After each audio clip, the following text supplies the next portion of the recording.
Welcome to It's Been a Year podcast, my story and my grief journey as a young widow.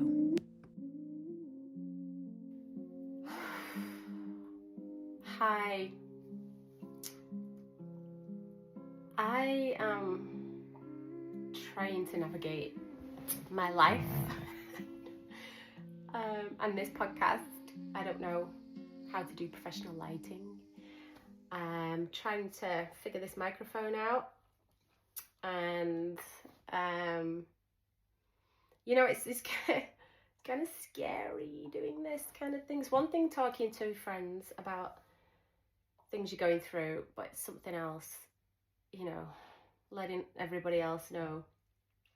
But I feel like I want other people who might be in the same situation, a young widow, to maybe find this, connect, maybe we can talk.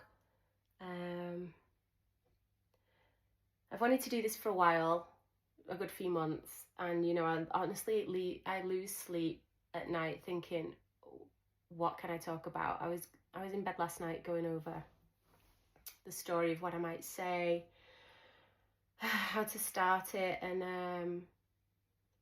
I got to the point where in our story where I was going away on a hen party abroad, and I was leaving at 4 a.m. and I never really went away without the family and without him and Charlie, our daughter. But he said, wake me up. I said, no, it's 4 a.m, I'll ring you when I get to the airport. And he said, no, wake me up. So I did. And I said, bye, love you, give him a kiss and a cuddle. I said, I'll speak to you later. And that was the last time I ever saw him alive. So my name is Claire Hilton, and this podcast is called It's Been a Year, because it has been a year. Let me tell you, it's been a year. But it's also literally just been a year since he passed away, and it's been the longest and quickest year of my life. I probably going forward, I wanna do these podcasts and talk about my story and get people on, and not just for people who've lost a husband, a wife, but a dad, a mum, a brother, a sister, a friend, and maybe just talk about grief, how it's made you feel, how you've got past it, maybe the kind of things that you do to help yourself, other things other people do that made you feel better. But we'll get to all that as time goes on. I'm hoping it goes on for a long time. And, I'm interested in listening to the stories as well, especially of how people found out that my husband Paul had passed away, how it affected them, their story of that day. There's a lot, I don't know half of them, but I can tell you my story and my side. So also, I wanted to wait till I picked her up from school because I need a little Dutch courage, I think, in this beautiful Prosecco, of which I probably drink way too much of since it happened. And I also wanted to light this candle that my lovely friend got for us. It's a picture of us in Disneyland last year, one of our last holidays together, and it says forever in our hearts, which honestly breaks my heart, because having to light candles like this in memory of him is honestly still very shocking,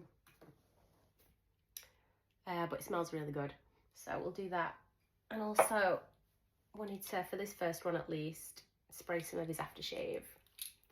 Spice Bomb by Viktor and Rolf reminded me of him so much. The first time we ever went to Vegas, we stayed in a hotel called the Tropicana. It's not there now, I think it's just been torn down a few years ago, but we walked in, the whole place smelled amazing, and so we made it a mission to try and find that smell when we got back home, and yeah, it was Viktor and Rolf Spice Bomb. So he, that's what he got for Christmases evermore. God, it reminds me of him, it really does. So Okay, here goes. On the 19th of September 2024, last year, I woke up 4 o'clock in the morning, said goodbye, and then went to get my friend, and we were off to the airport for a hen party. You know, I was bridesmaid, and he was an usher. He was supposed to be an usher. We were our best friends, and it was the first time we'd both been in a wedding party as well, which, you know, was going to be really awesome. For us to be there together in the wedding party, and the pictures together and everything like that. I was excited for that anyway, but, you know, it's probably just a girl thing. So I don't know how much detail to go into it, and I'm sure more will come out as the podcasts go. But so we had night number 1. We went out, and then, you know, had our night. Whatever we planned. I don't think we planned much that night because it was first night. You know, get some dinner. We had some dinner, and had a few drinks and got back home. I didn't even drink that night. Really, I was on water.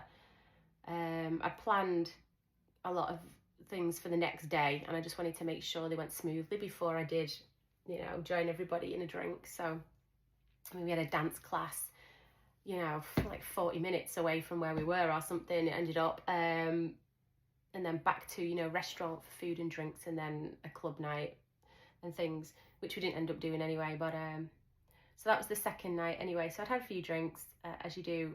I had a great night. I went to bed, and I woke up a little groggy, as you do. My phone started to ring, so I looked. It was my mum. And you know, you get those phone calls when you're not really expecting somebody to call, and you just think something's happened to someone. Are they okay? I remember thinking, oh my God, it's my dad, he's broke his arm or his leg or something. Or, you know, is Charlotte okay? Is she, you know, I never in a billion years would have thought this. Mummy, I want something to eat. Okay, sweetie. I'm just recording this, okay? I'll be in soon. Wait, you're actually doing it? Yeah. I'm doing it right now. You'll come say hi? Mm-hmm. Come on, come round. So, whoa. Where's it? This is Charlie. Hi. I'm just telling the story of Dada. Mm-hmm. Yeah. And then one day you can come on and you can tell your story of what happened that day, if you like. Yeah. Yeah? It's a big part of us now, isn't it? You don't even know what happened at the end. And we love Daddy so much, don't we? And I need to tell you something. Okay. I'm going to tell the end bit. You can tell the things that I told you already. Okay. We'll talk Can about I get that. something myself? Yeah. Okay, you go. Bye! She's amazing. Okay. I'll be out soon. I honestly don't know how she does it. She keeps me going. Anyways, so I got this phone call, and it's my mum. I knew something was wrong, but not. I mean, I was meant to grow old. We were meant to grow old together and bring Charlie up together, and, you know, do normal things, do the things you think you're gonna do, basically. And she said, she said, Paul went to sleep and he's not woke up, he's died, you need to come home. Pretty sure something along those lines. I said, what? I sat up, I said, what? Are you trying to tell me? And I don't know what she said after that. I sort of threw the phone, and my friend Laura, she came back with me in the end. She was in bed. I said, Laura. I said, my mum, speak to my mum. She's trying to tell me something. So she got out of bed and spoke to my mum. just the rest was such a blur. I don't even know what happened really. And I remember she went away, I think, with my phone. I presume she rang the girls to tell them, who then spoke to their boys' husbands and fiancés to try and find something out and get me home. I remember being in the shower. I got in the shower and I was shouting, Laura, what's happening? Why am I in the shower? What's happening? Why am I up? You know, I couldn't believe what was being told. Anyway, I got out of the shower. Things had been thrown into my case. Some of the girls come up. I think I fell to the floor probably a few times, and then it was just a rush of, I need to get back home. I didn't know if Charlie had found him, if Charlie was there. She should have been there that night with him. But turns out he wasn't feeling very well. So his mum and dad had come round to check on him and take Charlotte with them. So he was ill and alone, just at home. At some point in the night, he had gone to sleep, and his mum had called him in the morning, no answer. So then, no, she would have thought the worst at that moment, come round to the house. She had a key, luckily. She opened up the house and I guess found him in our bed. And then, as I understand it, she'd rang Paul's dad, who had Charlie. I'm sure we'll go over Charlie's story, even though I didn't think she had one, but she does remember things from that day, even though we tried to shield it from her. Anyway, I ended up in a taxi. I just remember crying and then not crying and then crying, and I still didn't fathom. I didn't understand what I'd been told. Why was I in this taxi now? What was happening? Where was I going? Had the last 2 days of the holiday actually happened? Has the full holiday happened? And I'm just having some weird blackout, hangover, nightmare.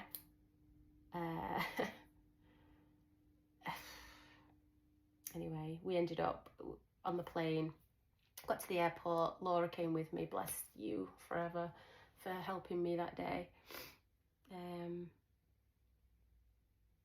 We got through, we sat, they must reserve the jet to whatever, the first row of seats, must be for emergencies, I don't know, because that's where we were. I had people calling me, I remember, at the airport.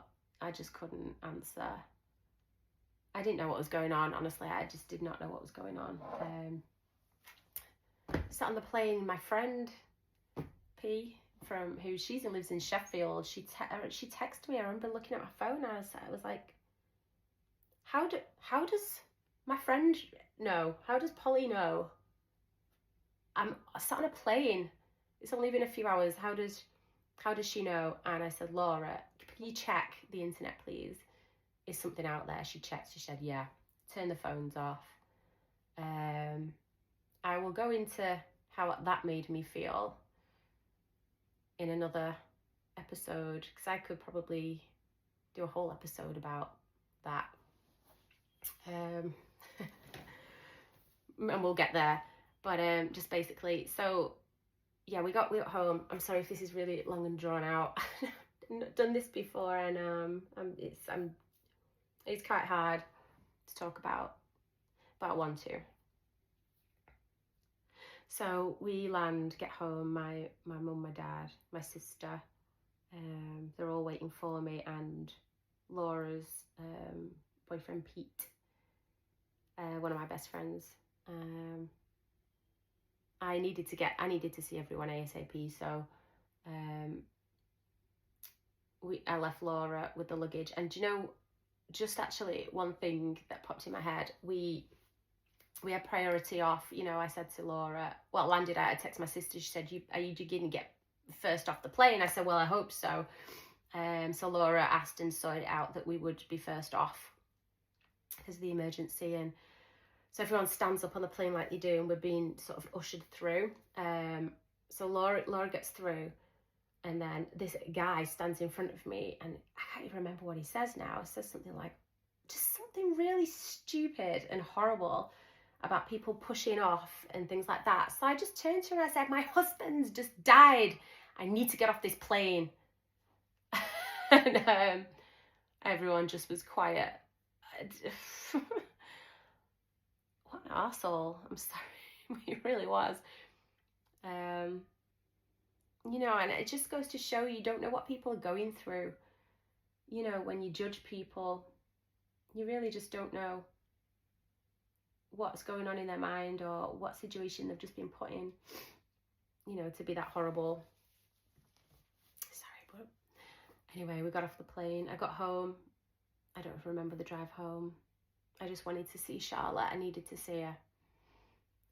So she was with my brother-in-law Dave at that point, who brought her around, and she came bouncing in as she does. She doesn't have a clue. You know, we're all upset, we're crying. She turns around, she says, Mummy, why has everybody got tears in their eyes? And nobody said anything. What could we say? Everyone was leaving it down to me to maybe say something, but I didn't even know what to say. I didn't even know what had happened. Really, I just knew my life was turned upside down. I thought I might have to move out of my house. You know, my life ended. My life didn't end, but my life as I knew it ended with my husband and my family, and all that came with that.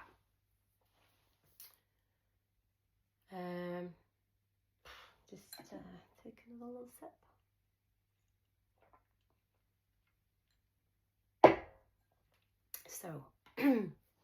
So then I needed to see him. I needed to see my husband, my Paul, my best friend, for a long time. And we were allowed to go and see him in the morgue, I guess, later on that night. So his mum and dad came round, and his brother, and we went down to Oldham Hospital. I remember we didn't know, we got lost we were walking around car parks. I just remember sat there being in absolute disbelief and shock.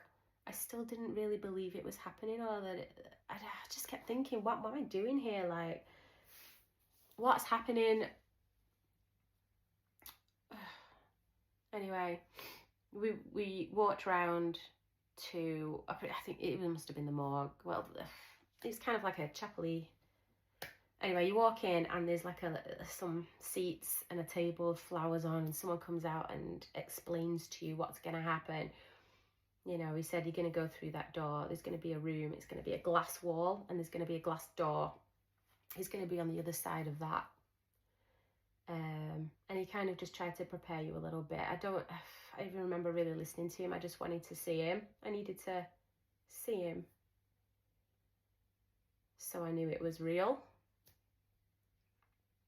I just wanted to see him and look after him. I just wanted to get in that room. So we went into the room. And he was on the other side of the glass wall, lay down. His head was there, and he was like, I guess a white bag with a sheet, I think, over. So it just kind of looked like he was in bed, in our bed, but a bed. I remember it.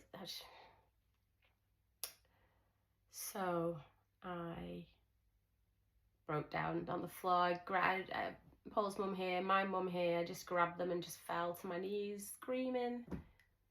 Just no. He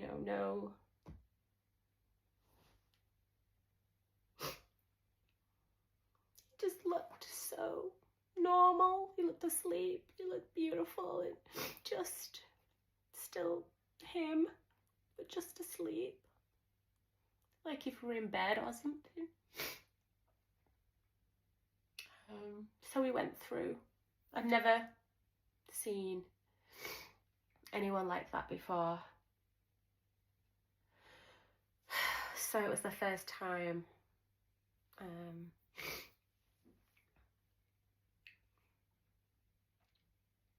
I've seen that, and I didn't know whether to touch him or what to do. But his dad works in funerals, so he had, he's around people's loved ones a lot, and he started to stroke his hair and his face, and I just wanted to hold his hand, and it was under the sheet, and it was cold. It was so cold. And that kind of cold, it stays with you afterwards, for a few hours afterwards. When you get home, on the way home, you can just still feel the cold. After that first time, I felt kind of comfortable around him in a way. I didn't want to leave him. I didn't want to leave him alone on his own. We only had, I don't even know how long we had with him. We had to go.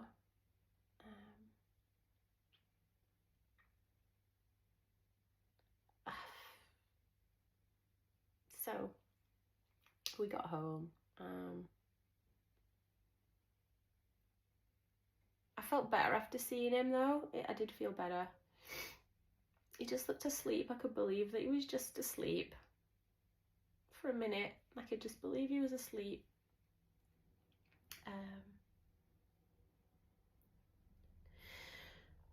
So we stayed at my mum and dad's that night, me and Charlotte. We got in the same bed and I didn't sleep at all. In fact, I woke up, I got up at 5 and wanted to go home. I'd not been home.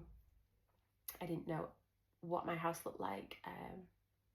Whilst I was on the plane, police had been in my house, coroners had been in my house, some people had been in my house, which was really unsettling as I wasn't there. It was our things.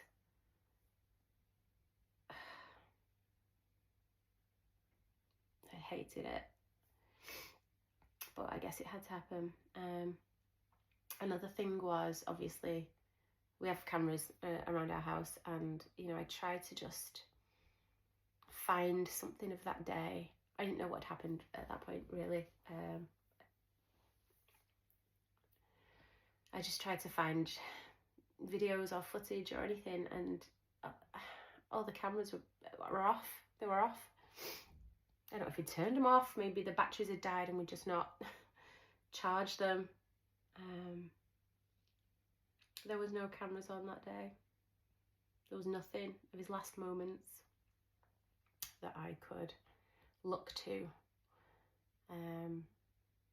I ended up just taking videos off his phone, of him just pulling into the drive and getting out of the car after work with shopping or whatever, just to see him move,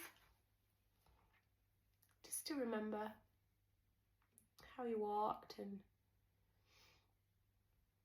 just to see him move, see him alive. It did make me feel better. In that moment, I could believe that he was still here somewhere. So he went in fear to have, I guess, an autopsy in the end, but we gave him the scan first to try and find if it's a heart attack or something else. A scan at the hospital would find it. It didn't find anything because he didn't have a heart attack or anything like that. He just had heart disease. He was severely, he had bad heart disease. He was really clogged up. We didn't know. Looking at the signs, it's like a list of signs for those kinds of things, and he probably had some, but we didn't realise. in all our time together, we were married for 13 years, 14 now. It would have been, we were together for about 16 years.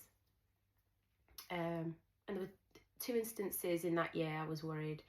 One, we had a football dinner where our team had gone up. We had a sit-down dinner in awards, and he was really, he was the poorest I'd ever known him that night. I said to him, let's go home. You know, you need to go. He wanted to, you know, vomit, and he didn't, but he just was so poorly. I was so concerned about him. And then we'd been to Florida a few months before, and we were in a place called the House of Blues, having some food, listening to some cool music, and he'd had chicken wings, like fried chicken wings, and you know, it knocked him off a little bit after, and that was very unlike him. You know, he never complained about that before. But with heart problems, it can be like a higher stomach issue as well. Sorry, I'm a little sniffly. So I don't know in the end though if that was even something that was a problem. His body must have tried to tell him. I've never known him to be as stressed as he was as well. So I think we'll end that here. I've got to go and feed the child some more food because she doesn't stop. That's how I found out. And that's how then forevermore I became a widow. And I can't wait to go into how I've navigated this year. This first year. I'd love to hear other stories of other people who've got there, you know, become mum and dad. I've run the whole household on my own now, and I'm just making the decisions on my own, having to step up into that role, and having to deal with death admin is something that is not taught anywhere, and is just a thing in itself, honestly. And is something that is just still kind of going on right now. In fact, I think I completed one of the last things last week, and there's still a few more things to tie up. But then again, he had a lot of other things going on, probably more than the average person, because he was involved in a lot of organisations. So it's been a year, and I can't believe it. I'm still in shock. I've been crying the last week because the year anniversary came up quick. I mean, so slow, but also so quick. And I don't know if I'm gonna sit in this chair actually for the other episodes. But here's the first one. I've done it. We'll look back on this one day maybe, and yeah.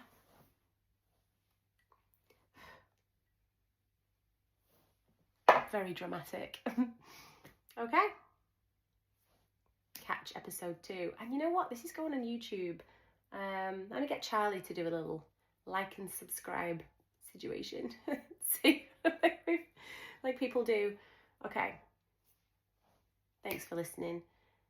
If no one listens, then fine. But if you do, I hope it resonates. Hi, my name is Charlotte, and thank you for watching my mummy's video. And don't forget to like and subscribe.